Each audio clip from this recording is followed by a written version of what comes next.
Cae la tarde y en un rincón de la ciudad, en un pequeño jardín, alguien cuenta una historia, reflexiona en voz baja o conversa, paseándose bajo los árboles. Es hora de volver a casa, bajar la velocidad y darle tiempo al tiempo. Christian Warnken nos abre la verja de su jardín para que respiremos aire puro y oxigenemos el espíritu. En Pauta, aquí comienza Desde el Jardín.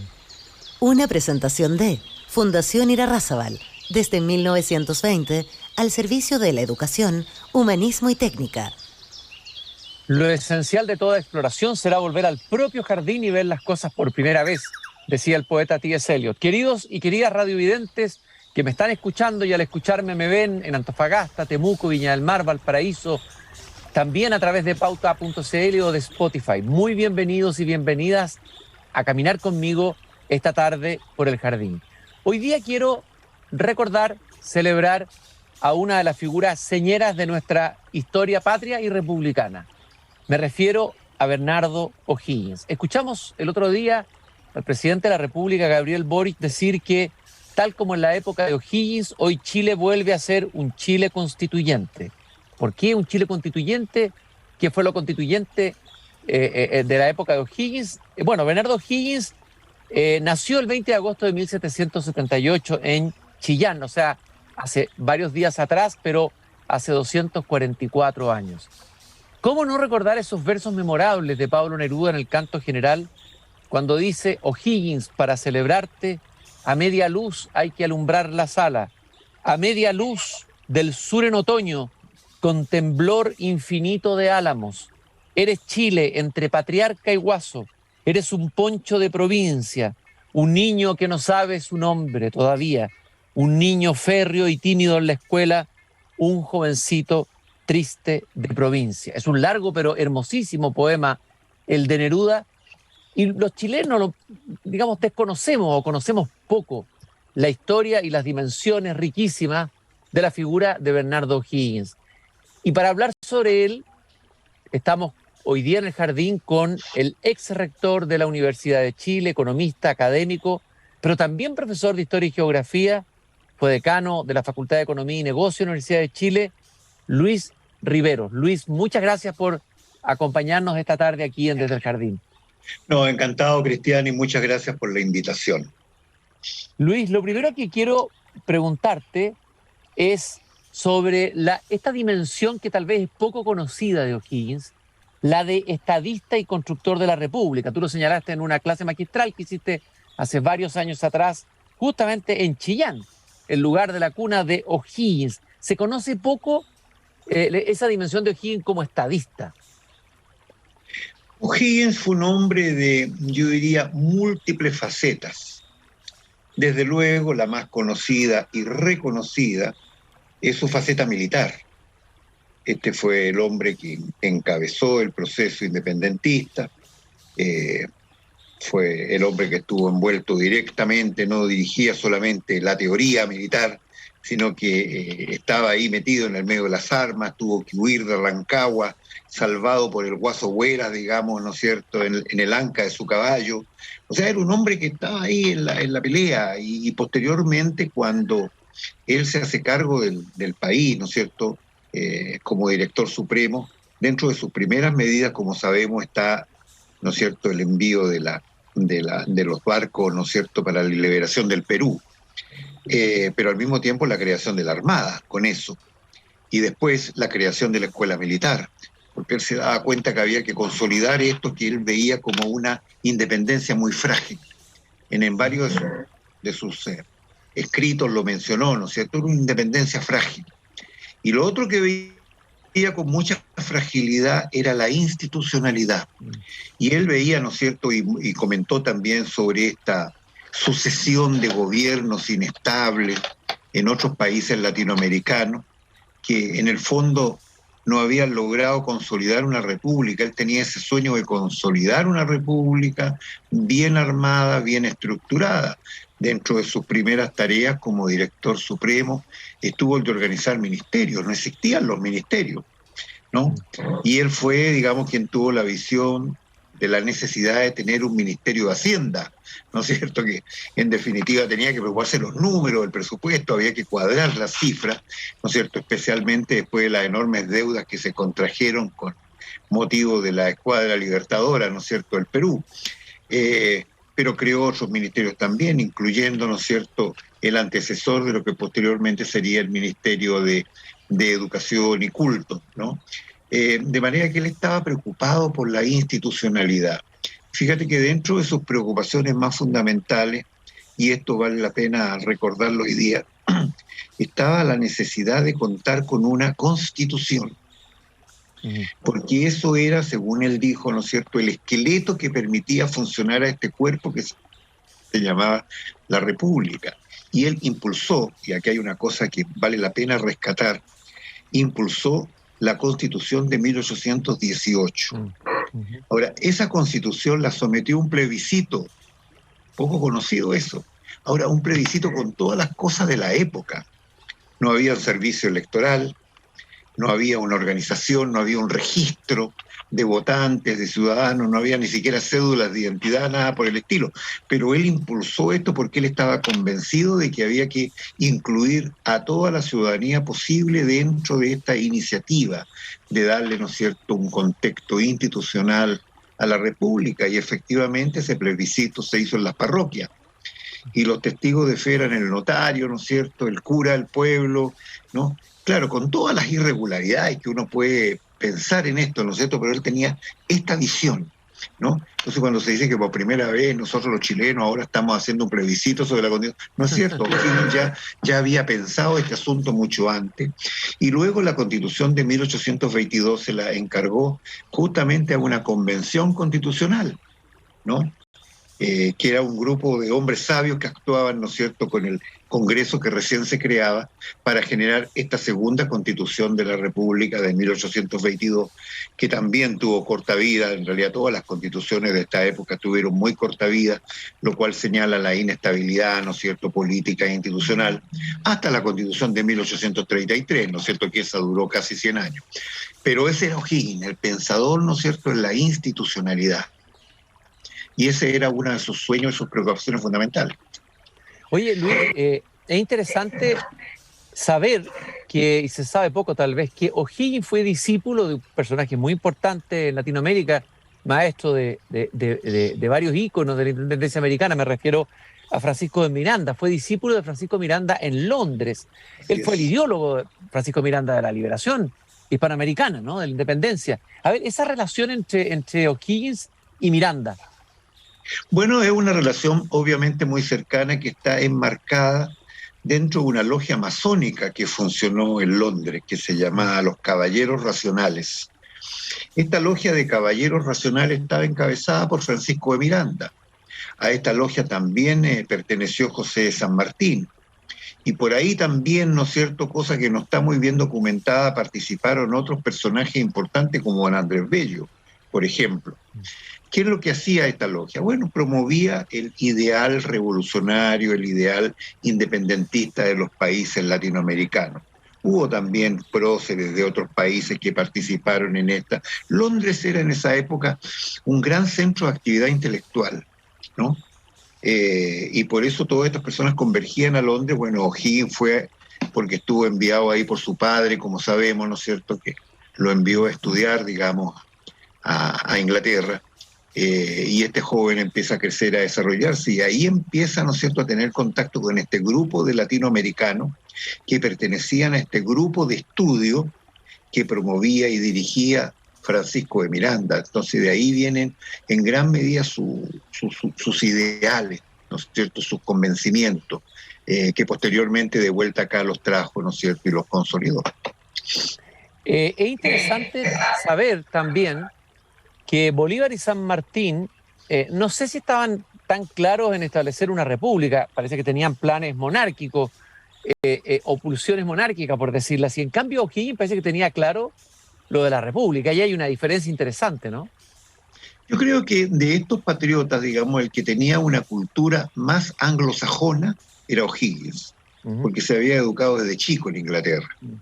Y por lo tanto él, yo creo, digamos, que participaba mucho más, ¿no es cierto?, del ideal republicano estrictamente. Que lo otro, claro, efectivamente, muchos dicen que San Martín lo que quería era instaurar una especie de monarquía popular, ¿no? Que muchos han especulado que esta era una manera, hay un par de libros escritos sobre esto, de que esta fue una gestión, digamos, de la masonería europea, ¿no es cierto?, para sustituir al rey, ¿no es cierto?, pero en el fondo encargarse ellos del manejo de las colonias acá en la tierra del sur, ¿no? No, pero O'Higgins fue fundamentalmente un republicano. Él tenía una visión, digamos, de que estos países podían solamente consolidarse en la medida de que existieran repúblicas unitarias, ¿no?, fuertes, bien consolidadas, ¿no es cierto?, y manejadas con visión de país.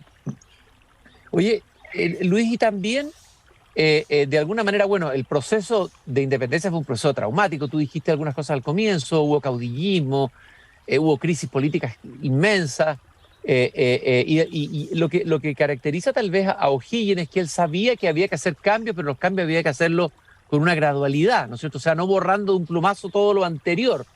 Y tal vez en ese sentido habría que decir que es cierto la afirmación del presidente de que en la época de O'Higgins estaba viviendo, Chile vivió un Chile constituyente, pero habría que decir que habría que aprender mucho de O'Higgins en el sentido de que no se parte desde cero ni se refunda todo desde cero, como pareciera ser la moda hoy día, ¿no? Así es.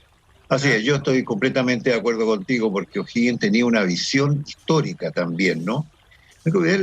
Digamos, la niñez de O'Higgins fue muy dura, ¿no? Como todos sabemos, fue hijo, diría, muy irregular, ¿no es cierto?, de un personaje importante para la corona como era don Ambrosio, con su madre, digamos, que era una persona que no pertenecía, digamos, a esos grupos sociales, ¿no es cierto?, de alta alcurnia. Y este niño entonces es educado en una familia mapuche. Pocos conocen ese detalle, es criado por mapuche. De hecho, era el único patriota, ¿no es cierto?, de la jerarquía de O'Higgins que hablábamos mapudungun. Y por lo tanto fue capaz de incluir, ¿no es cierto?, a los mapuches, y lo dijo muchas veces, ¿no es cierto?, en sus discursos, que ellos eran parte de la nacionalidad chilena y que por lo tanto había que subirlo al carro. Él tenía esta visión inclusiva, como diríamos hoy día, ¿no es cierto?, y que ciertamente era uno de los capitales que él dejó como visión de país. Por supuesto que esto no le gustaba mucho, diríamos, ¿no es cierto?, a la aristocracia tradicional.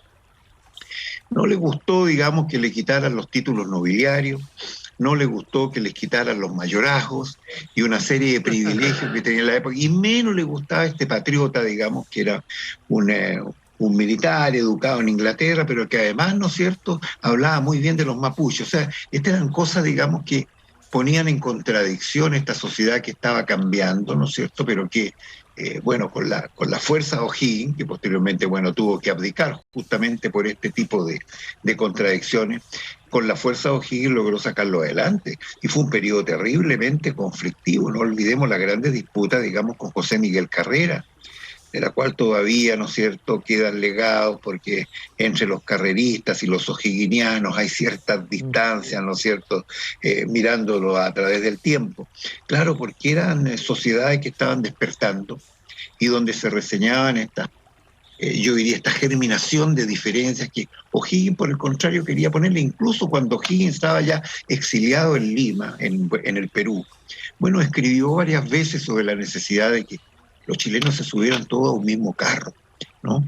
Que fue en definitiva también una visión que logró consolidar Portales, ¿no?, que tenía esta visión, ¿no es cierto?, del país integrado, del país, ¿no es cierto?, con una mano férrea dirigiéndolo. Y en ese sentido tienen razón los que dicen, ¿no es cierto?, de que el país hay que construirlo mirando hacia el futuro, pero también mirando hacia el pasado. Esto es interesante porque siempre se ha hablado de Portales, la obra de Portales, tan importante, un personaje bien decisivo. Pero sin O'Higgins, probablemente Portales no habría podido hacer lo que hizo, es decir, el eslabón de O'Higgins es fundamental. Pero sin ninguna duda, le dejó de alguna manera las condiciones para que el régimen portaliano se pudiera consolidar y se proyectara a los siguientes 30 o 40 años de la historia política chilena. Eso no es menor, porque eso permitió que el país, ¿no es cierto?, no solo se consolidara institucionalmente, que lo hizo, sino que también progresar económicamente, que lo hizo y muy bien, ¿no es cierto?, a partir de la década de 1840-1850. Lo hizo muy bien, con políticas muy estables, porque había una institucionalidad para responder a aquello. Y eso en gran medida se asocia a la iniciativa de O'Higgins. Me gustaría destacar otra cosa en la visión de O'Higgins que para mí es súper relevante. Una de las preocupaciones fundamentales de O'Higgins fue la educación, porque él lo escribió varias veces, que un país sin educación, un ciudadano sin educación, no sirve para consolidarlo, para llevarlo a ser efectivamente un país independiente y progreso. Y entonces él tuvo una iniciativa fundamental, que es este método lancasteriano. Como no habían profesores, lo que había que hacer era multiplicarlos.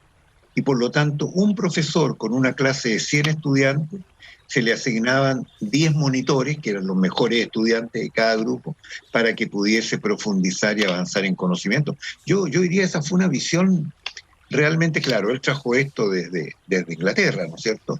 Pero fue una visión que permitió ir consolidando a lo que a él más le preocupaba, la educación primaria, la educación básica. Él no tenía esta visión de que si tenemos universidad, ya había universidad en Chile, ¿no es cierto? Está todavía la Universidad Real de San Felipe. Bueno, podía haber tratado de impulsarla, ¿no es cierto?, hacerla crecer para tener más doctores y licenciados. No, él creía que había que ponerle más educación a los niños, ¿no? Y darle una formación ciudadana consistente. Y por eso impulsó este método. Y fíjate que además otra cosa desconocida, él creó la primera escuela normal de preceptores en la Universidad de San Felipe, ¿no? Para formar profesores. Él tenía esta visión. Entiendo que a propósito de lo que está pasando ahora en el Instituto Nacional, lamentablemente las imágenes que hemos visto hoy día, la destrucción nuevamente del Instituto Nacional, él reabrió el Instituto Nacional y también la biblioteca. La Biblioteca Nacional, que son instituciones muy importantes en la historia de la cultura y la educación en Chile. Pero por supuesto, ellas habían sido cerradas durante el proceso de Reconquista. No olvidemos que el Nacional fue creado por don José Miguel Carrera en 1811, y también la Biblioteca Nacional, él lo reabrió. Fue una de las primeras medidas que tomó como director supremo, porque manifestaba así su pasión por una educación que permitiera la consolidación del país. Y quisiera que habláramos también de la relación de O'Higgins con los valores patrios, el amor a la patria y el conocimiento y amor de la patria. Creo que ahí O'Higgins también cumple un papel relevante en nuestra historia. Bueno, en gran medida por lo que estamos hablando, ¿no es cierto? Él trató de promover esto en la educación. Para él la formación cívica no era independiente, digamos, de esta formación, vamos a decir, ciudadana, ¿no es cierto? Y con valores históricos. Él era un patriota, pero 100%, o sea, él muchas veces lo escribió, ¿no es cierto? El amor a la patria es el elemento esencial para construir el éxito de una república, ¿no? Y así lo hizo, así lo consolidó, y creo yo, digamos, de que ese gran esfuerzo estuvo reflejado en la educación, aparte de la institucionalidad, ¿no es cierto? No fue menor que él impulsara esto un Congreso Nacional, en la cual el propio director supremo era parte del Congreso Nacional, porque eso era una manera de consolidar, ¿no es cierto?, la institucionalidad republicana que el país no tenía y que había que tener para poder entonces impulsar lo que posteriormente se logró, a pesar de tantos intentos, digamos, de desarticulación. Un país como el nuestro ha sufrido muchos intentos de desarticulación, y el más grave y primero probablemente fue el IRCAI, cuando se enfrentan dos facciones, ¿no es cierto?, esto posteriormente a O'Higgins, que tenían dos visiones de país, guerra civil. Los chilenos estamos acostumbrados a resolver de esta manera nuestras diferencias, ¿no? La guerra civil del 91 también no es muy distinta de esto, ¿no? Y creo yo que es una mala cosa, porque en definitiva eso responde a una visión muy egoísta, muy parcial de lo que es el país, lo que debe ser el país. O'Higgins tenía esta visión inclusiva, fíjate que yo estoy convencido de eso. He escuchado muchos trabajos muy interesantes sobre esto, incluyendo a mis colegas del Instituto Higginiano, que resaltan, ¿no es cierto?, esta visión superior, vamos a decir, de O'Higgins, que muchos lo restringen a un buen militar, ¿no? Incluso varios de manera bastante egoísta dicen, no, y se perdió la batalla de Maipú, que era la más importante, ¿no? Claro, estaba herido, no podía estar en la batalla de Maipú, llegó a saludar posteriormente al general San Martín, ¿no? Pero él era un hombre además que tenía una visión estratégica, ¿no? Que Muchas veces se le critica, en Rancagua falló esa visión estratégica, ¿no? Pero no así en el Roble u otras batallas, digamos, en las cuales, ¿no es cierto?, se fue muy, muy exitoso. Pero aparte de esa visión del O'Higgins militar, está este O'Higgins patriota, nacionalista, ¿no es cierto?, y sobre todo el patriota republicano, ¿no?, que le da vida a esta república que no existía. Si el año 1818 no había una república, era un grupo de personas, ¿no es cierto?, que habían logrado independizar un territorio con gran riesgo, además de que los españoles trataran de retomar. No olvidemos que todavía Chiloé está en manos de fuerzas realistas, ¿no? Era perfectamente posible que se hubiese recuperado para la corona, ¿no es cierto?, estos territorios declarados independientes de una manera muy entusiasta, pero con poco sustento real. O'Higgins se preocupó de eso, de darle efectivamente una mayor autonomía, ¿no es cierto?, y capacidad de autorregulación, vamos a decir, a la República de Chile. Esa república o esa palabra república que estuvo a punto, algunos tuvieron la ensoñación de incluso eliminarla tal vez en el texto constitucional. Vimos algunas propuestas en ese sentido. Bueno, en el reglamento de la Constitución eso se dio. Si tú miras, el presidente de la República acaba de decir que Chile está en un momento constituyente como el de O'Higgins. Estuvo en la celebración del día del nacimiento de O'Higgins, en el desfile con las Fuerzas Armadas, etcétera. Si tú miras lo que estamos viviendo hoy día en Chile, ¿qué podríamos aprender de la figura de O'Higgins o qué podríamos relevar para hoy? Creo que es importante mirar la historia. Hoy día vivimos la enfermedad del presentismo, de pensar que todo ocurre hoy o todo parte hoy. Y resulta que hay una historia que conocemos muy poco y que transmitimos a lo mejor poco y bien a las generaciones posteriores. ¿Qué rescatarías tú de los ideales o'higginianos, de su pensamiento, de su figura para hoy? Sabiendo que son dos momentos distintos, digamos, ¿no? Obviamente. Yo rescataría fundamentalmente su visión de estadista. Un estadista que no está metido en el día a día, ni en el debate chico, ni en la pelea con el señor A, el señor B o distintas facciones o grupos, sino un estadista que está por encima de eso, ¿no es cierto?, y por lo tanto es capaz de crear condiciones para el reencuentro nacional. Chile también vivió un proceso constituyente importante el año 1925. También hubo mucho debate, ¿no es cierto?, y ahí lo que hubo también fue un presidente que era un estadista, don Arturo Alessandri, un estadista que se puso por sobre el debate callejero, por así decirlo, ¿no? Esto de lo que hoy día vemos, las banderas que flamean, ¿no es cierto?, y la gente que se agrede por las redes sociales y en las calles. Bueno, él estaba por encima de eso, digamos, y él fue capaz de convocar a un encuentro, a un reencuentro del país, y logró consolidar una constitución que mal duró, bueno, casi 50 años, ¿no? Yo creo que O'Higgins también responde a ese ideal, el ideal de quien se pone por encima de la contingencia, ¿no es cierto?, y es capaz entonces de mirar al país, ¿no es cierto?, como un ente unitario, ¿no es cierto?, y proyectarlo hacia el futuro. Creo que eso es lo que hoy día nos hace falta. Es inevitable hablar de ese momento tan cargado de significación y que ha quedado en la historia, en la leyenda, en la figura, en cuadros, también en pinturas, la abdicación de O'Higgins. ¿Qué relevarías tú de ese acto en tu interpretación y en tu mirada de lo que fue la vida, la biografía de O'Higgins y el momento político que estaba viviendo? Bueno, él enfrentó un momento muy duro, por supuesto, en esos días, en ese tiempo. Y la abdicación, en mi opinión, digamos, porque él perfectamente podía no haber abdicado, ¿no? Y haber dicho, no, un momentito, aquí el director supremo soy yo y aquí me quedo, ¿no? Y habría tenido partidarios y detractores, ¿no es cierto? Y él habría probablemente empujado esa brega que a lo mejor la habría ganado, a lo mejor la habría perdido, pero habría sido la destrucción de este país que recién estaba germinando. Él se dio cuenta de eso y por eso abdicó. Y lo dijo también en su intervención, ¿no es cierto?, de abdicación, que él lo hacía, ¿no es cierto?, para que el país efectivamente pudiera florecer, ¿no es cierto?, pudiera establecerse, pudiera organizarse como debía adecuadamente.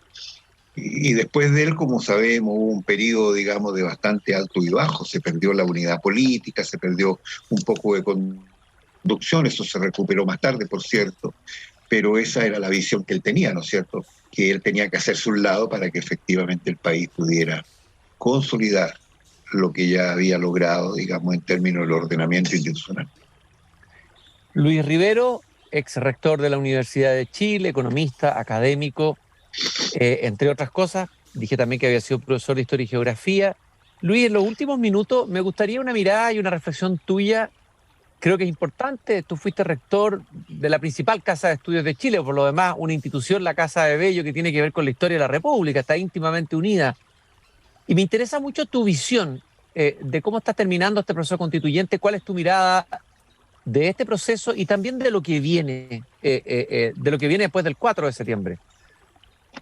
Bueno, yo lo he expresado en varias oportunidades, digamos, porque me parece a mí que este proceso constituyente estuvo fundamentado, de alguna manera estuvo organizado en función de lograr unidad nacional.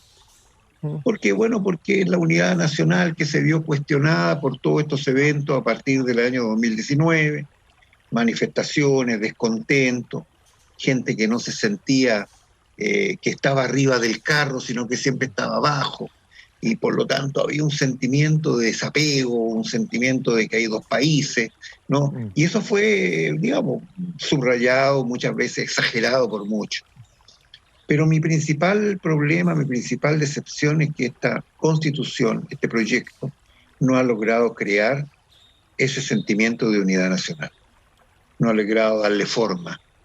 Y ciertamente eso para mí es una gran desilusión, porque la idea era tener no una constitución para el 100% de los chilenos, pero a mí me habría bastado una constitución, ¿no es cierto?, para lo mismo que resultó en este plebiscito de inicio del proceso constitucional, 80-20. Eso es una constitución que habría dado a este país, digamos, algunos habríamos estado en desacuerdo con el acápite, el artículo, la sección tanto y tanto, pero no este debate que tenemos hoy día, en que hay un debate blanco-negro. Desgraciadamente se eligió esta manera de hacer las cosas, pero me parece a mí de que este es un gran fracaso para la República. Nosotros no podemos, digamos, tomar un 52-48, cualquiera sea el 52 y cualquiera sea el 48, como una solución satisfactoria a un tema tan fundamental para nosotros, que es nuestra institucionalidad para los próximos 40 o 50 años, porque eso es lo que estamos hablando. Entonces, para mí, digamos, este ha sido, digamos, realmente una frustración muy grande. Hemos perdido una gran oportunidad de crear un instrumento que es nuestra Constitución, ¿no es cierto?, pero que tenga este sentido amplio, inclusivo, ¿no es cierto?, con visión de futuro, sobre todo, digamos, con visión de las inquietudes de las generaciones jóvenes. Entonces, ese es mi sentimiento. Yo pienso que hemos perdido una oportunidad. Y para este proceso que no termina, sabemos que finalmente pase, gana el apruebo o el rechazo, como lo dijo el expresidente Lago, el proceso constitucional continúa. ¿Cuáles son las líneas? ¿Cuál es la mirada de futuro que debiéramos tener como país? ¿Dónde debiéramos inspirarnos? ¿Dónde buscar fuentes para poder llegar a un estado de ánimo y colectivo de las fuerzas políticas que permitan avanzar hacia el futuro y conseguir lo que tú recién decías, digamos, una constitución de unidad? Yo creo que es muy importante, ¿no es cierto?, mirar los grandes objetivos, en primer lugar, de una nación integrada, como lo hemos sido a lo largo de nuestra historia y como tenemos que serlo en este mundo, digamos, de grandes amenazas. La integración nacional se ha puesto en duda en esta Constitución. En mi opinión, eso es un factor tremendamente debatible, ¿no es cierto? Y ahí están los escritos de muchos que alegan sobre esta visión de país. Segundo lugar, ¿no es cierto?, un país que necesita tener un proyecto futuro. Esta Constitución no tiene un proyecto futuro. Tiene buenos anuncios, tiene buenos titulares, pero todos sabemos que esas cosas dependen de lo que se haga posteriormente. Entonces, estamos legando hacia el futuro problemas. No estamos, en definitiva, dándole salida a lo que vemos como los grandes retos del país. Yo creo, digamos, de que tenemos grandes dificultades que enfrentar como país, ¿no es cierto? No cabe ninguna duda que dentro del terreno de inclusión social es un problema, ¿no es cierto?, que tenemos que enfrentar con una visión de futuro. Pero poner titulares, ¿no es cierto?, de cosas que dejan muy contenta a la gente, pero no sabemos cómo se van a lograr, en definitiva no me soluciona el problema. Y al contrario, crea mayores expectativas y mayor potencial de desilusión.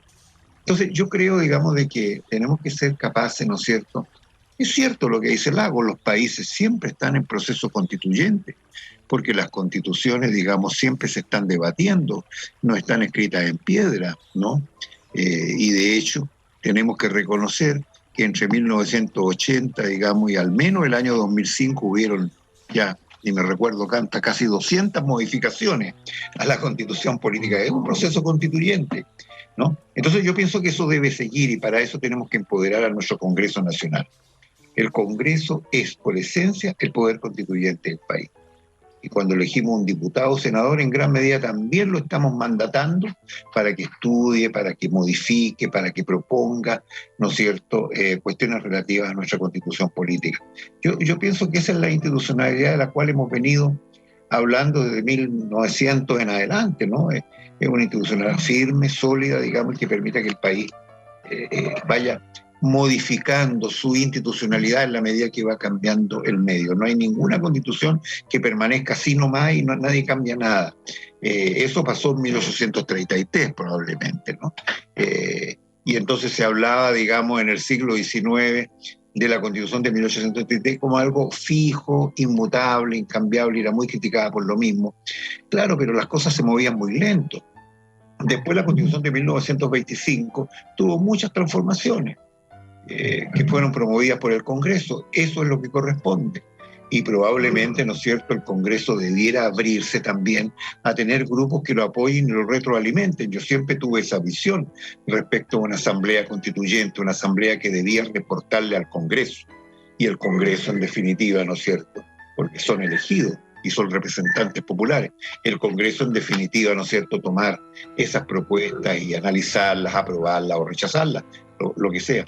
En mi opinión, eso debe continuar así. Tenemos que acostumbrarnos a mirar la institucionalidad como algo que está a cargo, ¿no es cierto?, de los poderes de la República.